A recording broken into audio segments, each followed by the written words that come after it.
तो हम प्यूबर्टी की बात करते हैं। अब प्यूबर्टी क्या होता है? हमको मालूम है कि 9 से 15 वर्ष के बीच में बॉय और अ मेल एक प्यूबर्टी स्टेज में एंटर होता है। अब ये हमको कैसे पता चलता है? सबसे पहले चीज़ जो हमको दिखती है वो है उनकी आवाज़ बदलती है। आप देखेंगे उनकी आवाज़ में भारीपन आ जाता है, वो एक चेंज होता है। दूसरी चेंज होता है कि उनका स्पर्म काउंट बढ़ता है और उसकी वजह से इरेक्शन उनको जल्दी आने लगती है।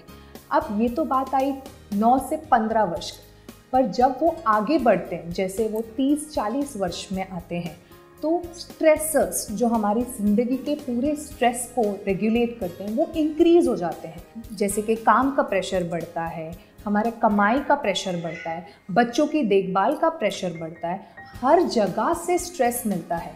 तो स्ट्रेस के कारण क्या होता है? सबसे important factor, one of the most important factor stress की वजह से हमारा टेस्टोस्टेरॉन। अब ये टेस्टोस्टेरॉन क्या है?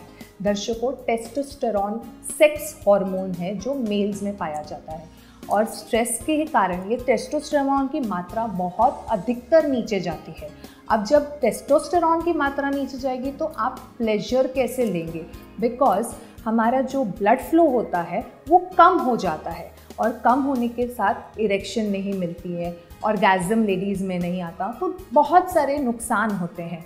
अब स्पर्म काउंट भी कम होना शुरू हो जाता है। इसके कारण वो स्टेज में जो 30 और 40 वर्ष का बीच में उनकी सेक्सुअल एक्टिविटी इम्पैक्ट हो जाती है और उनको बहुत ज़्यादा थकान होती है। आप देखेंगे, आपने ये मैंने पर्सनली भी एक्सपीरियंस किया है, क्योंकि स्ट्रेसर्स इतनी होते हैं लाइफ में कि आपका दिल बहुत करता है करने का सेक्स, आपका मन होता है, पर आपकी बॉडी गिव अप कर देती है, आपके पास कोई एनर्जी नहीं रहती, आप पूरा टाइम थके रहते हैं और आप कुछ नहीं कर पाते।